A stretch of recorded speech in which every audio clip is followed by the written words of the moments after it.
할렐루야. 오늘도 예배 자리에 나오신 모든 분들을 주님의 이름으로 환영하고 축복합니다. 우리 시간 함께 찬양하며 예배 드리시겠습니다.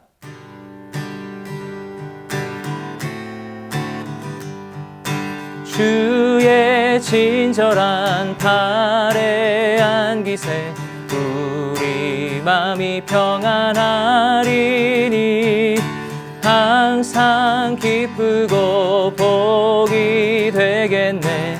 영원하신 팔에 안기세 주의 팔에 그 크신 팔에 안기세 주의 팔에 영원하신 팔에 안기세 날이 갈수록 주의 사랑이 두루 광명하게 비치고 천성 가는 길 편히 가리니 영원하신 팔에 안기세 주의 팔에 그 크신 팔에 안기세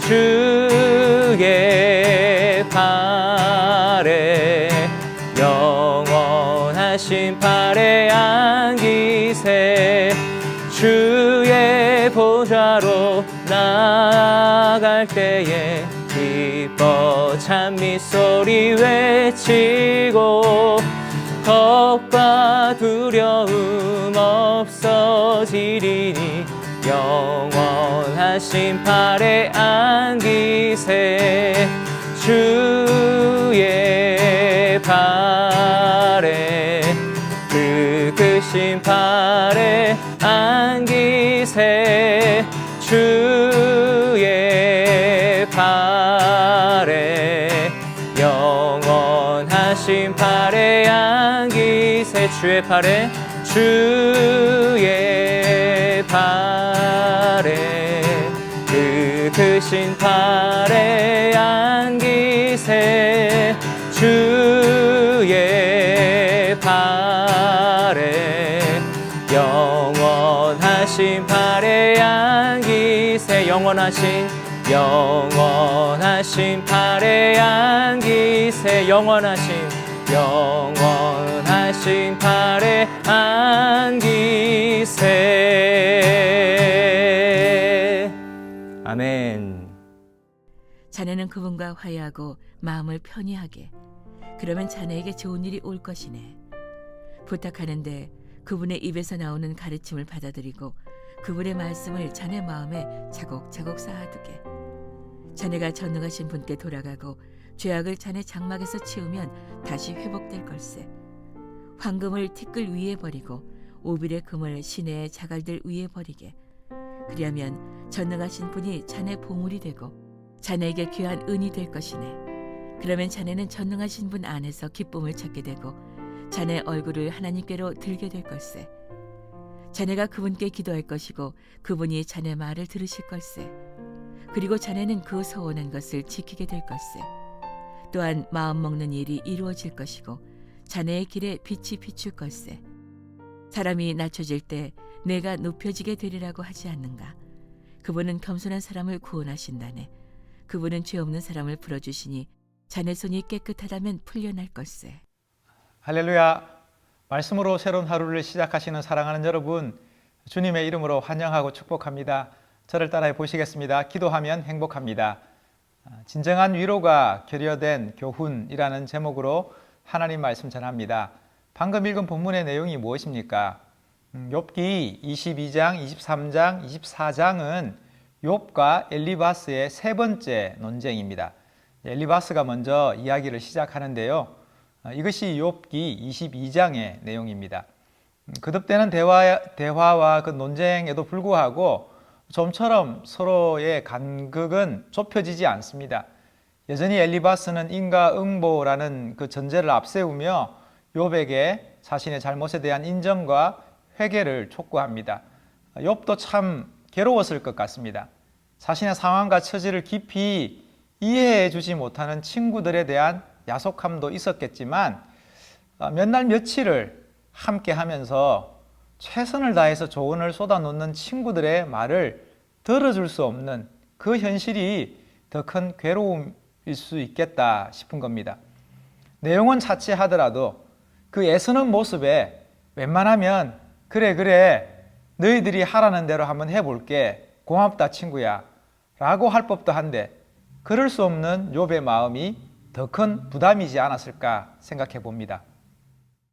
자네는 그분과 화해하고 마음을 편히 하게. 그러면 자네에게 좋은 일이 올 것이네. 부탁하는데 그분의 입에서 나오는 가르침을 받아들이고 그분의 말씀을 자네 마음에 차곡차곡 쌓아두게. 자네가 전능하신 분께 돌아가고 죄악을 자네 장막에서 치우면 다시 회복될 걸세. 황금을 티끌 위에 버리고 오빌의 금을 시내의 자갈들 위에 버리게. 그리하면 전능하신 분이 자네 보물이 되고 자네에게 귀한 은이 될 것이네. 그러면 자네는 전능하신 분 안에서 기쁨을 찾게 되고 자네 얼굴을 하나님께로 들게 될 걸세. 엘리바스는 간절한 마음으로 욥에게 지금의 고난에서 벗어날 수 있는 방법을 이야기합니다. 그것은 바로 하나님과의 화해입니다.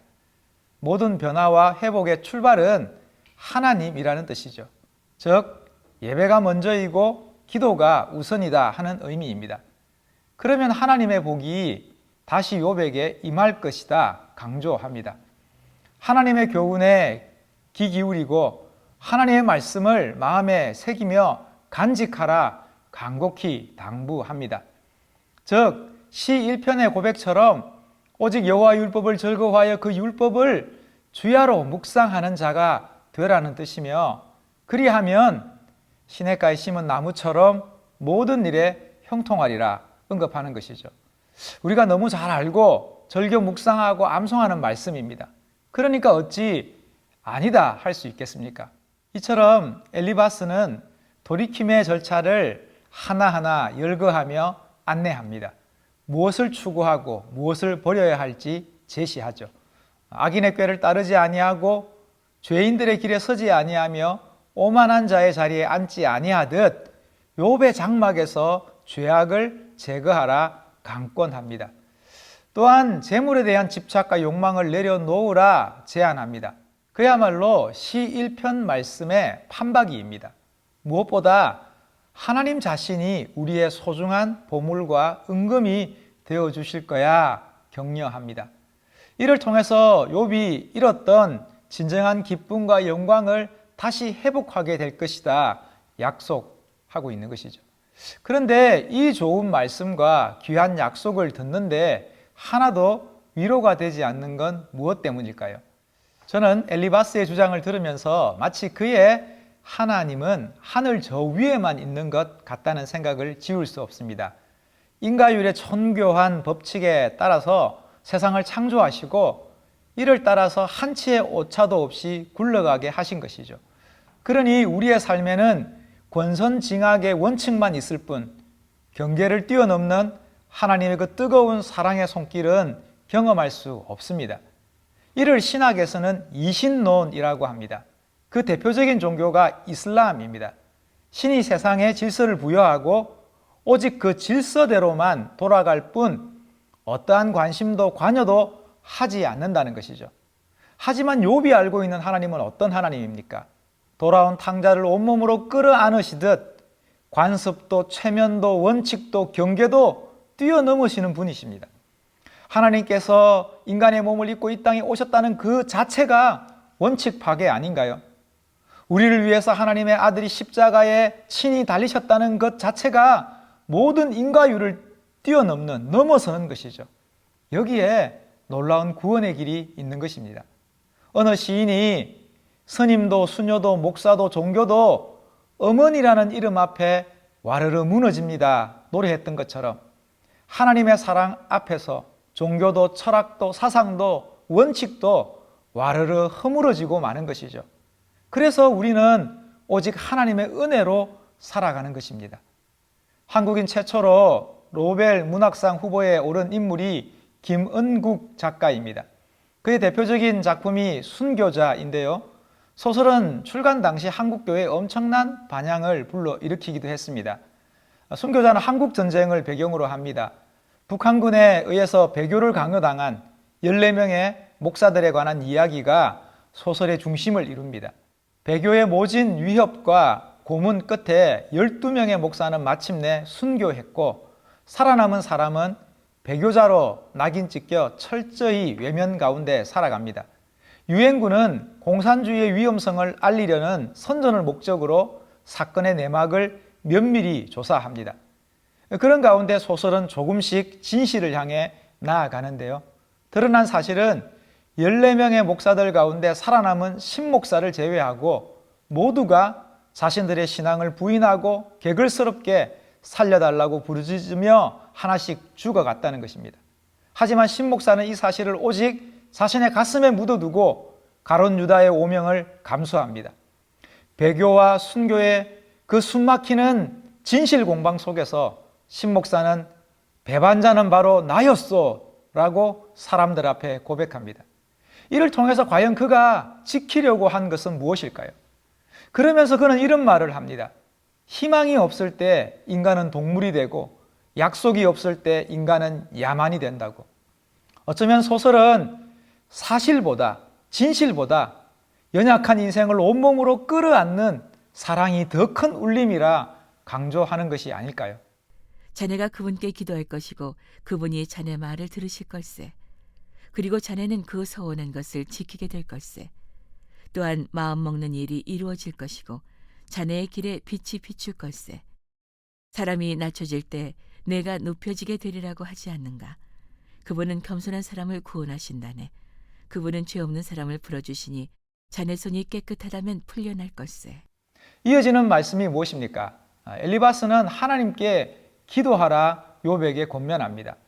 우리의 작은 신음에도 응답하시는 하나님께서 욥의 간구에 귀 기울이시고 응답하실 것이다 설명합니다.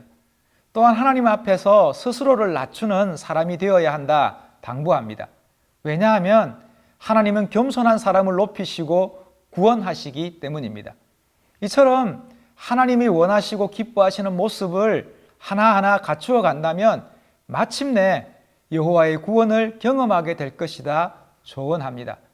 엘리바스의 이야기는 그야말로 FM, 즉 야전 교범과 같은 것이죠. 한국의 고등학생이면 안 보는 사람이 없다는 수학의 정석같이 군더더기 하나 없는 목회 상담의 정석입니다. CBS TV 강연 프로그램인 세상을 바꾸는 시간 15분에 나오는 강사들의 첫째, 둘째, 셋째라며 쏟아놓는 매끈한 문장들처럼 들립니다. 그런데 이런 이야기합니다. 행복을 강의하는 사람이 제일 행복하지 않고 소통을 강의하는 사람이 제일 불통이라고. 물론 여기에 저 같은 목회자도 예외는 아닐 겁니다. 그래서 아내가 저에게 당신은 내 인생의 로또야 라며 안 맞아 라는 말을 덧붙이는 것 아닐까요? 사랑하는 여러분, 우리 인생이 주어진 솔루션을 따라서 살 수 있다면 무엇이 문제겠습니까? 엘리바스의 제안대로라면 고민할 것도 없고 갈등할 것도 없는 것이죠. 그저 하나님 찾고 구하고 바라며 하나님 말씀 붙들고 그것을 우리의 마음판에 새기며 겸손히 하나님께 기도와 간구로 나아가면 되는 것이죠. 그런데 우리의 현실은 어떻습니까? 그렇게 되면 되는데 그렇게 되지 않는다는 것이 문제인 것이죠. 이것은 마치 깊은 우울증을 앓고 있는 사람에게 적어도 하루에 한 번은 밖에 나가서 따뜻한 햇볕도 쏘이고 신선한 공기도 마시며 1시간도 아닌 딱 30분만 호흡이 약간 차오를 때까지 운동하라 조언하는 것과 같은 것입니다. 그러면서 한마디 덧붙입니다. 내가 많은 것 바라지 않는다. 이것만 하면 된다라고. 그런데 문제는 무엇입니까? 그것마저 감당할 기력이 없다는 것이죠. 이해할 수 없고 받아들일 수 없고 도저히 해소되지 않는 문제 상황 속에 던져진 욥에게 필요한 것은 첫째, 둘째, 셋째를 나열하는 방법론이 아니지 않을까요? 무력한 인생을 찾아오시는 하나님의 그 전적인 임재와 개입이 필요한 것이죠. 최근에 에티오피아에서 사역하는 김태훈 선교사의 깨어진 그릇이라는 책이 나왔더라고요.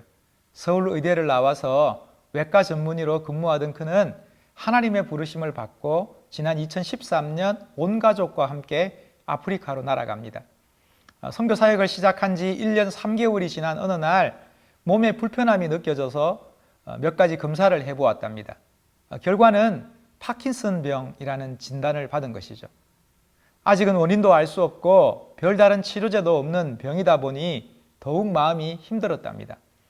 소식을 들은 부모님은 한국으로 돌아오라고 종용했고 모든 것이 혼란스럽고 착잡한 상황 가운데 어느 날 산책을 하고 있었답니다. 그런데 갑자기 소나기가 쏟아졌고 비를 피하기 위해 수풀이 우거진 곳으로 뛰어들었답니다. 그 순간 하나님의 음성이 그의 마음을 두드린 것이죠. 비가 쏟아진다고 집으로 가지 않아도 돼. 그 말에 그는 확신을 얻었답니다. 아, 돌아가지 않아도 되겠구나. 나에게 피할 길을 내시겠구나 라고. 김태훈 선교사의 이야기를 들으면서 이런 생각하였습니다. 때로는 우리의 삶에서 알 수 없는 이유와 해석할 수 없는 원인에 골몰하기보다 모르는 것은 그냥 인생의 비밀에 묻어두고 그럼에도 불구하고 난데없는 인생의 소나기를 만난 당황하는 우리를 찾아오시는 하나님이 계시니 반드시 피할 길을 내시겠다 약속하시는 우리 주님 의지하며 살아가면 되지 않을까요? 어쩌면 지금 욥에게 필요한 것은 고난의 원인을 진단하고 그 이유를 설명하는 것이 아니라 그의 인생 전체를 끌어안으시는 하나님의 임재이겠구나 여겨졌습니다. 사랑하는 여러분, 우리가 배운 대로 우리가 아는 대로 살아갈 수 있다면 얼마나 좋겠습니까? 그런데 문제는 그러지 못하는 우리의 연약함이죠. 그래서 매 순간 우리를 살리시는 하나님의 은혜가 필요한 것 아니겠습니까? 주님이 징계를 받음으로 우리가 평화를 누리고 주님이 채찍에 맞음으로 우리가 나음을 입는 것이죠. 잘잘못을 따지는 고통의 이유와 원인도 덮어버리고 아등바등 살아가는 인생의 그 부족과 무지와 연약도 품어버리고 마침내 우리에게 살 길을 내시는 하나님의 은총이 있습니다.